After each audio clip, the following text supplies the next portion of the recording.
되면 눈이 많이 내려서 문 밖에 나가면 처마 밑까지 눈이 차 있을 때가 많이 있었습니다. 그때 담임 전도사로 제가 나갔는데 얼마나 아름다운지 모릅니다. 새벽기도 안 나가서 더 좋습니다.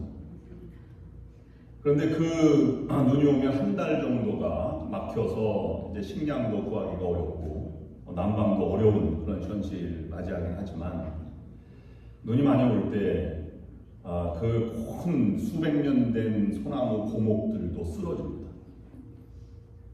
그러니 거기보다 더 많이 오는 레이크 타워의 주변에 사시는 분들은 더 많이 눈을 구경했을 것이고, 또 동부 버팔로나 아니면 어퍼 뉴욕주 같은 데서 사셨던 분들은 아마 그 눈 지겹도록 많이 구경하셨을 터인데, 그 눈에 나무가 쓰러진다는 것이 저는 이해가 안 됐습니다.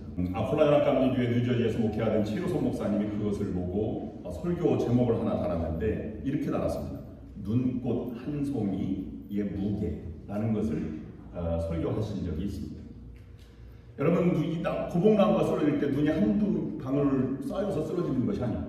수백, 수천, 수백만 눈꽃송이가 이렇게 앉아서 떨어지고 하다가 어느 순간에 무게가 더 눈꽃 한 송이가 올라왔을 때 나뭇가지가 부러지고 고목나무가 쓰러지는 것이죠. 누가복음이라고 하는 사람이 책을 2권 썼습니다. 첫 번째는 누가복음을 썼고 두 번째는 사도행전을 썼습니다.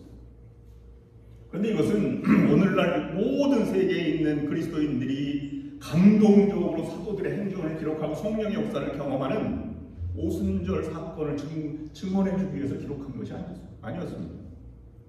그는 뜨거운 마음으로 데오빌로라고 하는 한 사람에게 편지 형식으로 쓴 것입니다. 그는 세계 역사를 바꿀 만한, 아니면 세계 모든 그리스도인들을 감동시킬 만한 글을 쓴다고 생각하지 않았습니다.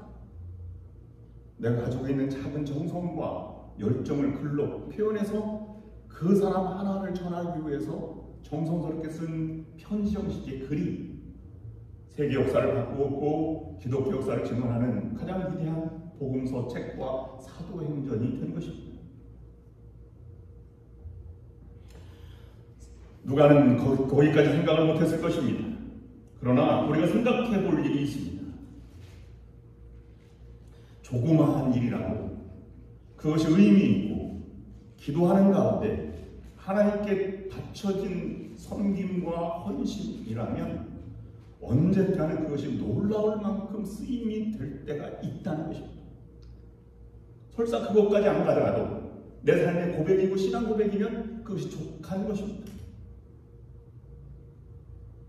하나님 밖에서 일어나는 일들은 수많은 일들도 아무 감동이 없지만 하나님 안에서 일어나는 것은 때가 되면 귀한 일로 쓰임받고 아름답게 흔적의 열매를 맺는 그런 귀한 그런 믿음의 결과로 남게 된다는 것입니다.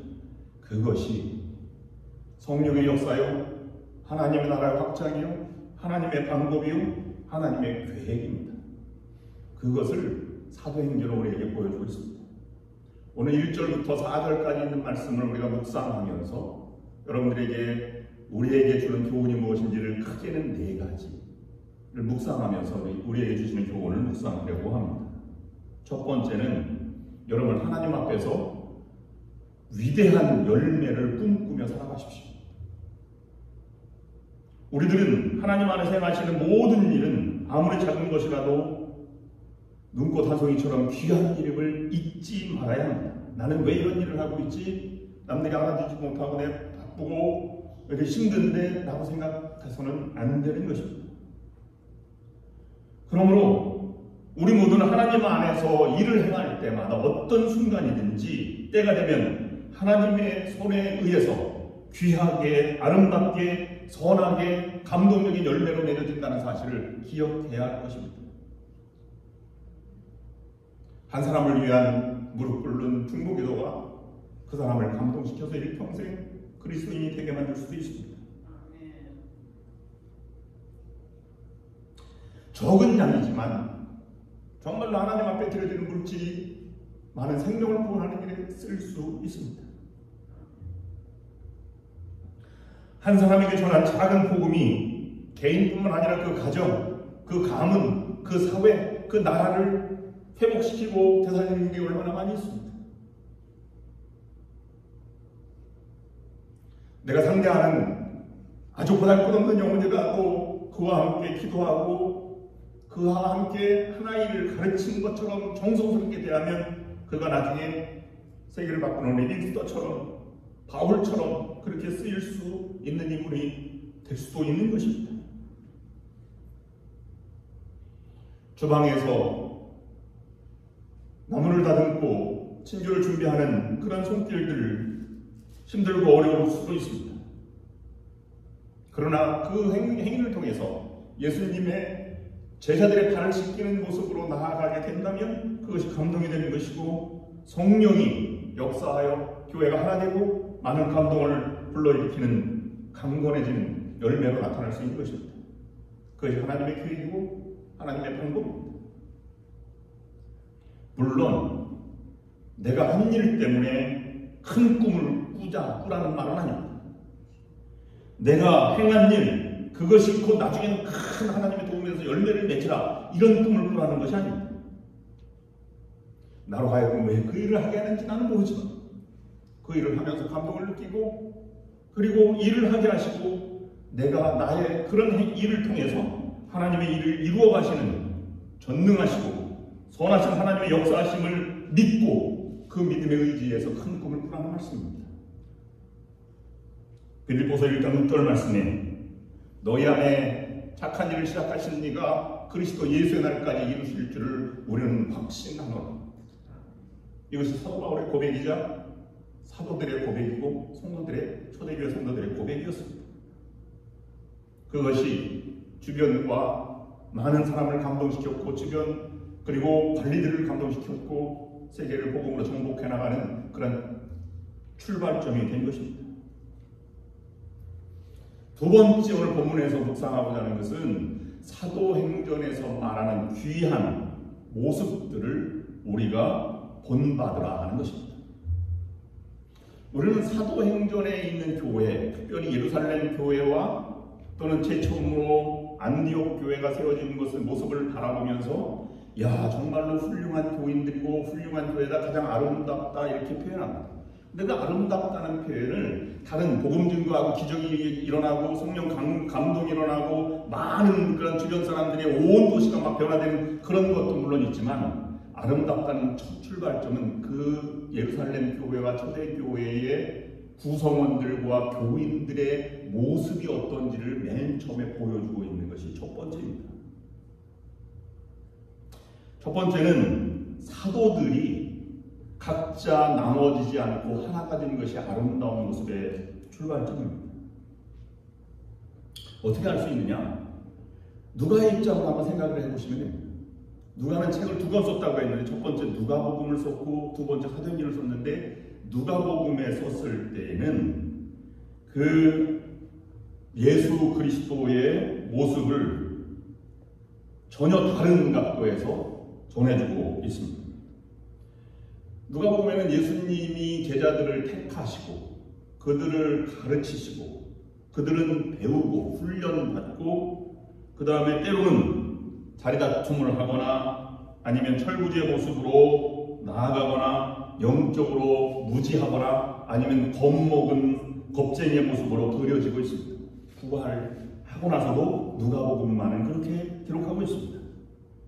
그런데 사도행전은 예수 그리스도께서 배운 것을 배웠던 것을 실천하며 그 다음에 내가 신앙인으로 살아가는 복음의 증인이 되고 부활의 증인이 된 것을 너무 기쁘고 자랑스럽게 여기면서 예수님이 그들에게 주신 사명이 너무 감격스럽게 감당해 나가는 충성스러운 모습으로 그려지고 있습니다.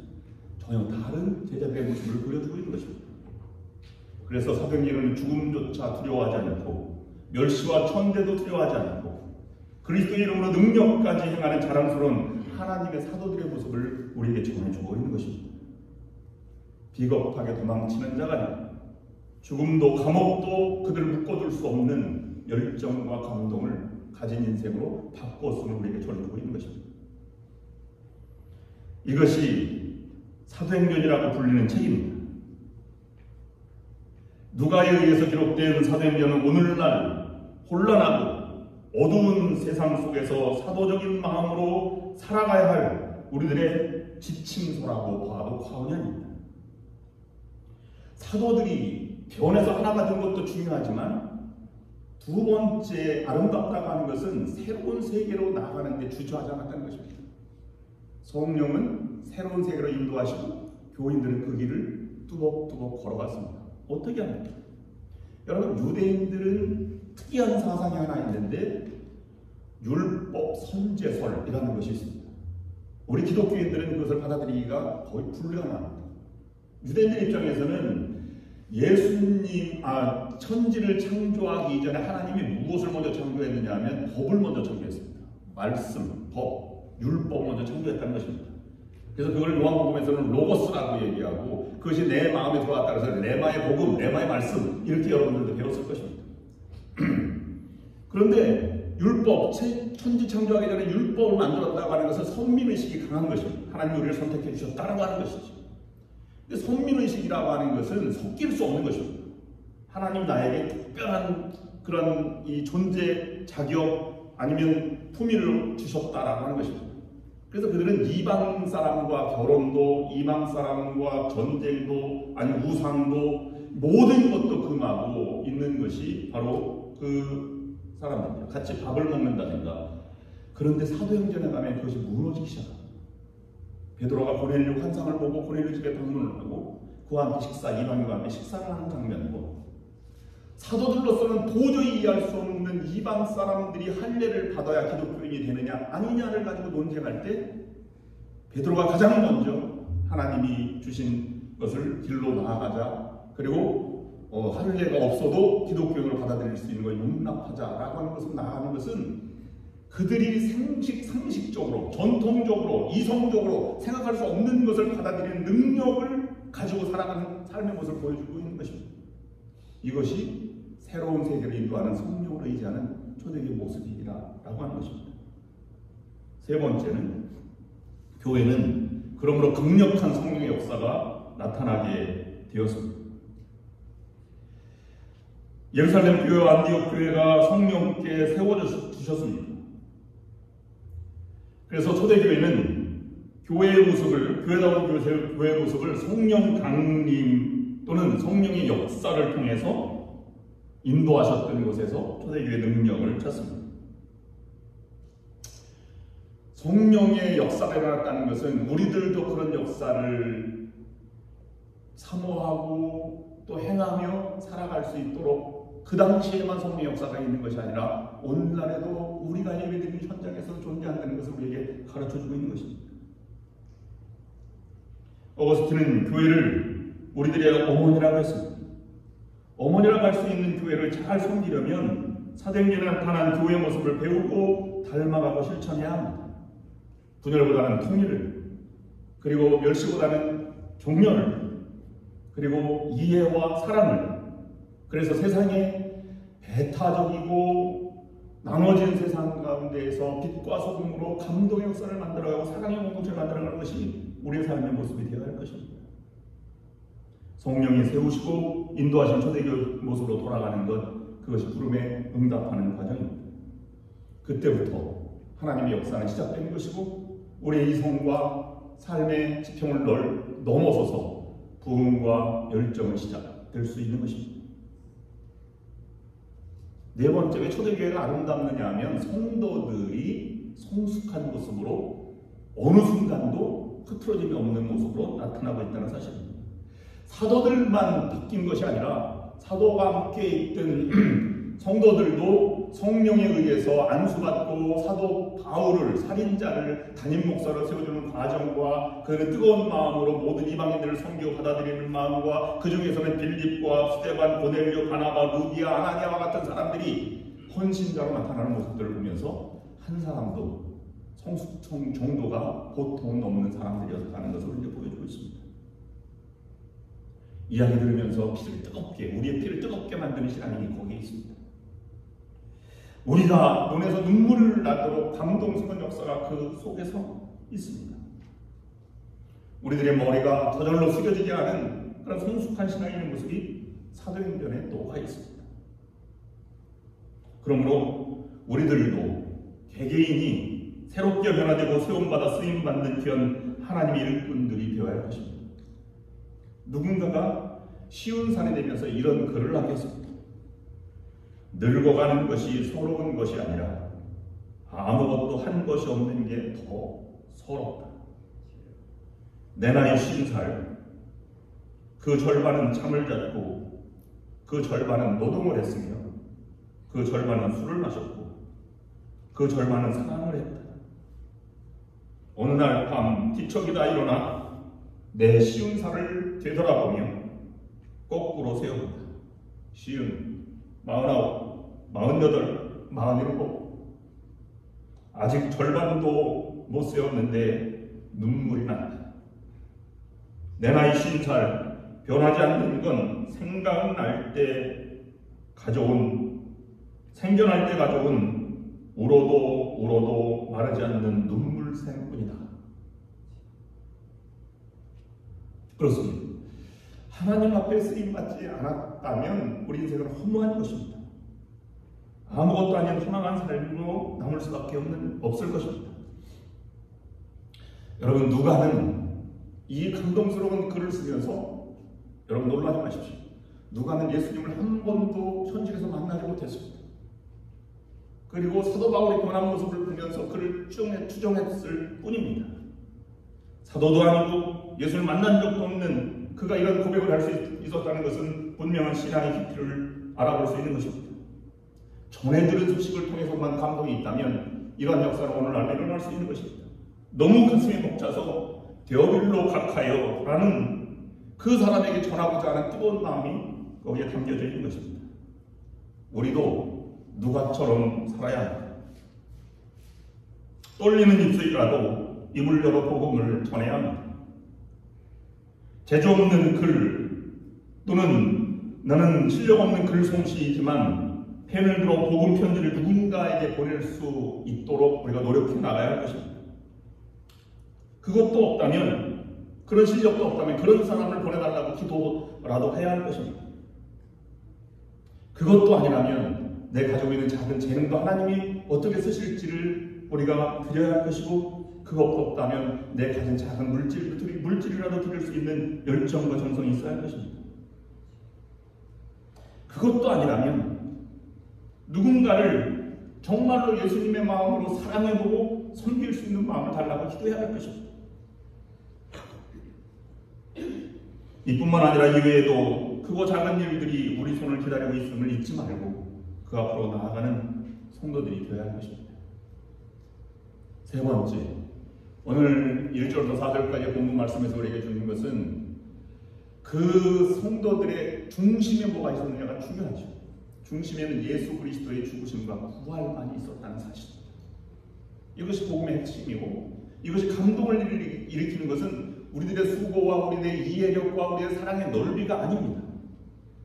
그리스도인들의 가장 중요한 헌신의 감동은 내가 예수 그리스도를 가지고 있는지, 십자가의 은혜를 받았는지, 부활을 경험하고 부활을 믿고 부활의 증인으로 살아가는지, 이 두 가지가 핵심적으로 남는 것입니다. 1장 1절 2절 말씀에 이렇게 기록하고 있습니다. 데오빌로요, 내가 먼저 쓴 글에는 무릇 예수께서 행하시며 가르치기를 시작하신부터 그가 택하신 사도들에게 성령으로 명하시고 승천하신 날까지 이를 기록하였노라. 내가 먼저 쓴 글은 누가복음을 얘기하는 것이고, 누가복음의 목적을 간단히 정리를 했는데, 예수께서 가르치시고 그가 사도들을 택하시고 성령으로 사명을 주시고 승천하기까지를 기록했다라고 말씀하고 있습니다. 3절 말씀에 보면 이렇게 기록하고 있습니다. 그가 고난받으신 후에 또한 그들에게 확실한 많은 증거로 살아계심을 나타내사 40일 동안 그들에게 보이시며 하나님 나라의 일을 전하셨다라고 기록하고 있습니다. 이 사도행전 1절, 2절 말씀과 3절 말씀은 분기점이 달라지는 것입니다. 3절 말씀은 지금 사도행전에 나와 있는 사도들의 모습, 그의 마음속에 예루살렘 교회가 가지고 있는 신앙의 본질을 얘기해 주고 있는 것입니다. 거기에는 사도들이 경험한 가르치는 것이 아니라 고난받으신 후에 예수 그리스도 3절을 보여주시기 바랍니다. 예수 그리스도 후에 그 다음에 그들의 확실한 많은 증거, 살아계심을 나타내사 40일 동안 그에게 보이시며 하나님 나라의 일을 말씀하셨다라고 기록하고 있습니다. 여러분, 근데 궁금하게 생각하시는 분도 혹시 계실지 모르겠으나 예수님이 40일 동안 그에게 함께 하셨다 이 본문이 사도행전에는 굉장히 혼란을 많이 가져오는 본문입니다. 여러분, 예수님 이렇게 기억하실 거예요. 예수님이 부활하셔서 40일 동안 있다가 승천하셨다. 그리고 열흘 만에 오순절 성령 강림이 일어났다. 이렇게 기록하고 있잖아요. 그렇게 저도 설교해 봤습니다. 근데 자세히 보니까 부활하시고 40일 동안 있고 열흘 있으면 오순절 강림 사건 이틀이 지난 때가 됩니다. 계산상으로 그렇습니다. 그래서 사도행전의 말씀 보면 예수님의 십자가부터 시작해서 40일을 얘기한 것입니다. 40일 동안 하나님의 사역을 말씀과 아니면 그가 함께 이적과 이런 것도 가르치지만 죽음도 십자가도 하나님의 일로 여기에서 보여주시고 그 다음에 열흘 기도하다가 성령 강림 사건이 일어났다고 하는 것입니다. 누가는 이것을 기록하면서 특별한 용어 하나를 썼는데요. 그가 고난받으신 후에 또한 그들에게 확실한 많은 증거로 친히 살아계심을 나타내사 사실 또한 그들에게 보이시며 하나님 나라의 복음을 전했다고 기록하지 않았습니다. 하나님 나라를 전했다고 얘기하지 않습니다. 하나님 나라의 일을 말씀하셨다라고 기록하고 있습니다. 우리가 승천하신 날까지의 일, 하나님 나라의 일이라고 하는 단어를 깊이 있게 생각하고 묵상해야 합니다. 일이라고 하는 단어는 깨달음이 아닙니다. 일이라고 하는 것은 생각이 아닙니다. 행위로 구체적으로 나타나는 것이 일이라고 표현하죠. 그래서 기독교의 섬김과 복음의 증거와 기독교의 탁월성은 위대한 철학적 사상과 위대한 윤리적인 잣대 아니면 하나님 말씀의 기준점 이것을 가르치는 것이 아니라 그 말씀 속에 녹아있어 신앙인들이 실천해 나가는 그 일들을 가르쳐 말하는 것입니다. 누가는 그것을 집중적으로 강조하고 있는 것입니다. 머릿속에 이해하는 것이 아니라 내가 십자가의 은혜를 알고 부활을 내가 진정으로 믿고 증인이라면 그 일을 행하며 살아가라 라고 하는 것입니다. 기독교가 사상이나 철학이 아니라고 하는 말은 기독교가 사상과 철학이 없다는 말이 아닙니다. 그것도 놀랍지만 그 위에 더 능력 있는 것은 그것을 실천해내는 기독교인들의 삶의 모습이 있어야 한다는 것을 이렇게 말씀해주고 있는 것입니다. 하나님이 그 일을 생각만 한 것이 아니라 너희를 구원받아야 되겠다라고 하는 것이 아니라 친히 이 땅에 내려오셔서 고난받으시고 십자가에 달려 돌아가시고 부활의 증인이 되셨다라고 하는 것을 전하면서 우리들 그렇게 살아가도록 초청해 주고 있는 것입니다. 그래서 사도행전은 성령의 역사라고 말하지만 하나님의 일의 흔적이 남은 것이고 그리고 사랑을 말하는 것이 아니라 하나님의 사랑의 사건들을 얘기하는 것이다 라고 말하면서 이 십자가나 구속의 은혜 또는 모든 성경에 있는 예수 그리스도의 사역을 우리는 예수 그리스도의 그냥 행위라고 말하지 않고 사건이라고 표현합니다. 신학적인 용어입니다. 그래서 모든 것은 하나님의 일이요 하나님의 사건으로 표현되고 있는 것입니다. 그러면 우리들도 하나님의 손길에 붙잡힌 바다 하나님의 일들을 경험한 그리스도인들이 되어야 할 것입니다. 우리의 삶이 고상한 지식과 품격 있는 삶을 연마하는 것도 중요하지만 그 이외에 하나님의 성경 공부를 뛰어넘어서 교리를 배우고 신학을 배우는 것이 아니라 그것을 삶으로 펼쳐져내는 이런 일들을 경험하고 나아가는 것이 우리의 신앙의 모습이 되어야 하는 것입니다. 그리고 그런 일을 세상에 남기고 세상에 증거하는 자리까지 나아가도록 우리를 초청해 주고 있는 것입니다. 그러기 위해서는 말씀을 더 깊이 바라볼 수 있는 눈이 있어야 성령께서 내 마음을 통해서 양심을 통해서 들려주는 음성을 실천할 수 있는 능력이 있어야 되는 것입니다. 그 말씀에 순종해 나가야 하는 것입니다. 그러기 위해서 할 일은 우리가 더욱더 말씀을 깊이 묵상하고 또는 하나님 앞에 찬양을 드리고 기도하는 그런 경건의 훈련 시간이 더욱더 소중하다는 것을 깨닫고, 그리고 교회 생활에도 적극적으로 함께 참여하는 이런 자세를 통해서 우리가 새로운 시대를 만들어갈 수 있는 것입니다.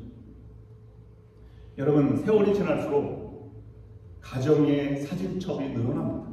어린아이가 태어나면 고상하게 잘 간직해서 사진첩에 넣고 또 이렇게 디지털로 요즘은 다 만들어지지만 그렇게 쌓여갑니다. 여러분의 인생의 영적인 사진첩에도 여러분의 삶의 흔적과 십자가의 흔적과 부활의 증거의 흔적이 쌓여가야만 할 것입니다. 예수님은 사랑과 최선을 다하는 삶을 사셨습니다. 이 땅에 내려오셨을 뿐만 아니라 십자가 달고 돌아가셨을 뿐만 아니라 그 뜨거운 사랑을 제자들은 실망하거나 좌절하거나 철없다고 하는 핀잔만 하신 것이 아니라 지치지 않으시고 끝까지 최선을 다해서 제자들이 깨달을 때까지 했다는 예수 그리스도의 이 사역의 흔적을 바라보면 우리에게 감동이 될 수밖에 없습니다. 이 모든 것들이 어떻게 가능하겠습니까? 부활과 죽으심이 믿어지지 않습니다. 그리고 이렇게 행한다고 하는 것도 우리가 잘 이해되지 않습니다. 그런데 성령이 임하면 믿어지게 되고, 성령이 임하면 그 일이 기쁘고 감동스럽게 변화되고 뜨거운 경험으로 바뀌어 나가는 것입니다.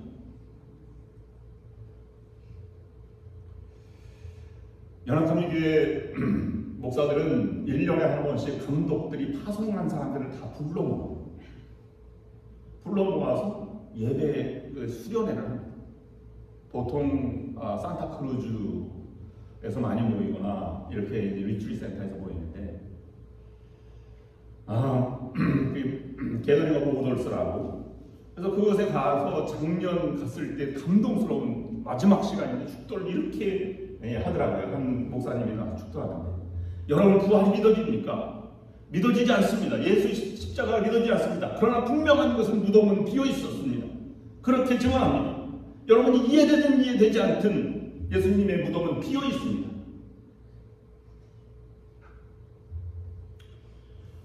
마지막 네 번째 묵상의 주제는 약속하신 것을 기다리라. 4절 말씀 보시겠습니다. 사도와 함께 모이사 그들에게 분부하여 이르시되 예루살렘을 떠나지 말고 내게서 들은 바 아버지께서 약속하신 것을 기다리라. 예루살렘을 떠나지 말라고 하는 것은, 예루살렘은 언약의 땅이죠. 약속의 땅입니다. 아브라함이 이삭을 번제물로 드린 모리아산 정상을 점하라고, 그 전에는 다윗이 오벳에돔 타작마당에서 그 타작마당에 번제를 드리라고 하나님께서 듣고 그곳에서 오르난의 타작마당에서 그것을 내게 달라, 하나님께 제사 드리기 원한다 라고 해서 땅을 차지했던 그곳이고, 그런 모습들의 중심지, 신앙의 중심지를 떠나지 말라, 이런 것입니다. 교회를 떠나지 말라, 기도처를 떠나지 말라, 하나님 은혜를 떠나지 말라, 이런 표현이죠. 우리가 그 다른 말로 말하면 예수님의 하나님의 뜻이 예루살렘에 있었고, 예루살렘에 성령 강림이 일어났습니다. 그 일어날 것, 그 큰 꿈, 하나님이 역사할 그 희망과 소망, 꿈을 포기하지 말고 끝까지 기다리라. 그 마음을 버리지 말고 마음으로 탄결하여 명령을 기다리라 라고 말씀하는 것입니다. 하나님의 자녀들이 이와 같은 마음으로 살아야만 합니다. 히브리서 10장 38절 말씀에 이렇게 기록하고 있습니다. 나의 의인은 믿음으로 말미암아 살리라. 또한 뒤로 물러가면 내 마음이 그를 기뻐하지 아니하리라 하셨습니다. 모든 것은 다 이뤄도 이런 믿음의 희망과 하나님의 역사의 열매들, 꿈과 감동, 기적은 우리가 포기하지 말아야 할 것입니다. 내가 믿음을 붙잡으면 믿음이 나를 펴주시고 그 꿈으로 인도하실 것입니다. 예루살렘을 떠나지 말라라고 하는 말도 중요하지만 더 중요한 말은 내게 하나님의 약속하신 것을 기다리라 라고 말씀하셨습니다. 이건 명령입니다.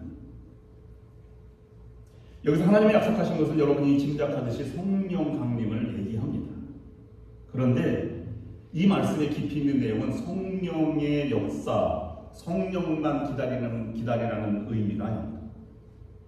다시 한번 그 세계 속으로 제가 더 들어가 보겠습니다. 여러분, 기다림이라고 하는 것을 잘 생각해 보시고, 전쟁터에 나간 아들을 기다리는 어머니의 마음, 아니면 약속 장소에 나타나서 연애할 때 뭐 남자친구가 한 5분 늦게 오면 막 신경질 내고 그러지 않습니까? 딸이 10시에 들어와야 되는데 10시 지나서 안 들어오고 마음이 불안하죠. 어머니는 왜 안 들어오지 걱정하지만 아버지는 10번 걱정하는 말 할 때 아버지는 10번 현관을 쳐다본다고 하지 않습니까? 기다림의 마음은 그렇습니다. 여러분, 그런 딸이 만약에 안 들어오는데 15분까지는 누구나 기다립니다. 그래서 이 사회에서 아니면 수업 중에도 15분 교수가 늦는다는 면 용납해 주는 제도가 있습니다. 15분 늦는 건 있을 수 있어요. 그래서 이제 오겠지. 15분까지는 기다린다고. 30분 기다리면 왜 안 오지?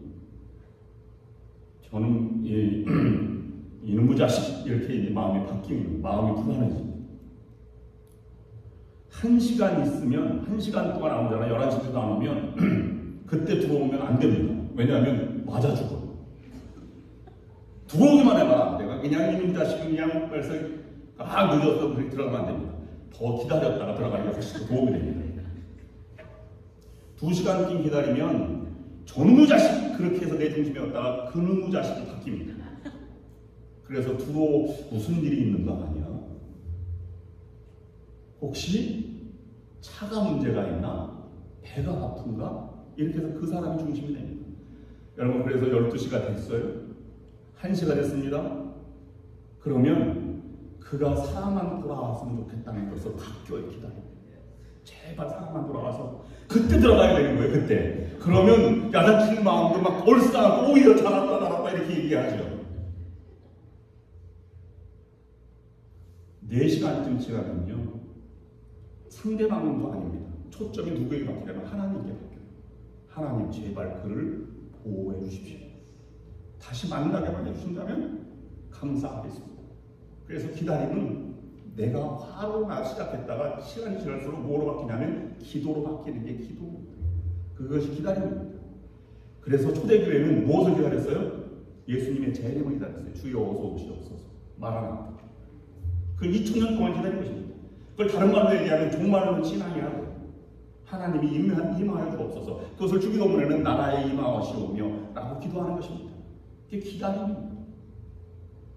예수님을 기다렸으면 몇 년 동안 기다렸어요. 이사야가 예언한 메시아 탄생을 몇 년 동안 기다렸냐면 400년 동안 기다렸어요. 그것을 신구약 중간 시기라 그렇게 얘기하고 메시아 대망의 시기라 이렇게 얘기합니다. 400년간 기다렸으니까 마리아의 찬가와 시므온의 노래와 안나의 고백은 어떤 고백입니까? 하나님 오셔서 감사합니다. 이 땅에 하나님의 나라가 임하게 하여 주옵소서. 이 종은 죽어도 여한이 없겠습니다. 이렇게 기도했던 것이 그 기다렸던 사람들의 흔적의 모습입니다. 다른 말로 말씀드리면 기다림이라고 하는 것은 하나님의 때가 있도록 하나님의 시기에 하나님의 방법이 있다는 말씀입니다. 그것을 기다린다는 말입니다. 너무 서둘러서도 안 되며 너무 늦장으로도 안 됩니다. 그것을 성령의 역사라고 말하는 것입니다. 하나님의 때가 임하였다면, 내가 그렇게 느낀다면 그 길을 내가 하나님의 일처럼 행하라. 그것이 하나님의 기적과 복음의 증인의 역사가 나타나는 것이다. 성령을 거역지 말고 근심케 하지도 말며 소멸치 말고 성령을 욕되게 하지 말아라 라고 말하는 것입니다. 자신만의 열정을 가지고 하라는 것이 아닙니다. 하나님의 때를 기다리되 하나님의 나라가 임하기를 노력하며 그 마음 가운데 약속을 기다리는 이런 심정이 우리의 믿음이 되어야 한다고 하는 것입니다. 결론을 맺습니다. 새로 시작하는 한 주간을 하나님을 경험하고 하나님의 일에 최선을 다하겠다는 마음으로 살아가는 성도가 아름다운 삶의 모습이고 아름다운 삶을 살아가는 사람입니다. 주님보다 앞서지 않고 주님보다 뒤처지지도 않고 성도처럼 당당한 모습은 없습니다. 하나님의 때를 분별하고 성령이 주시는 마음과 능력으로 최선을 다했던 예수 그리스도의 모습을 닮아가는 그리스도인처럼 자랑스러운 모습은 없습니다. 그런 여러분들 우리 교회가 될 수 있기를 주님의 이름으로 축원합니다. 기도하겠습니다. 하나님 아버지, 주님을 위한 위대한 일을 꿈꾸게 하옵소서. 그 일이 아무리 작더라도 오늘부터 시작하며 실천하게 하여 주시옵소서. 우리의 삶의 중심에 그리스도의 구속의 은혜와 부활의 능력만이 있게 하옵소서. 주님이 이끌어가시는 일을 저희들이 보고 주님을 찬양하며 영광 돌리는 성도가 되게 하여 주시옵소서. 예수 그리스도의 이름으로 기도드립니다. 아멘. 축도로 예배를 마치겠습니다. 기도하시겠습니다. 주여, 오늘 귀한 예배를 드리고 나아가는 이 자리에 참석한 주의 백성들에게 주님의 한없는 은총을 베풀어 주시옵소서.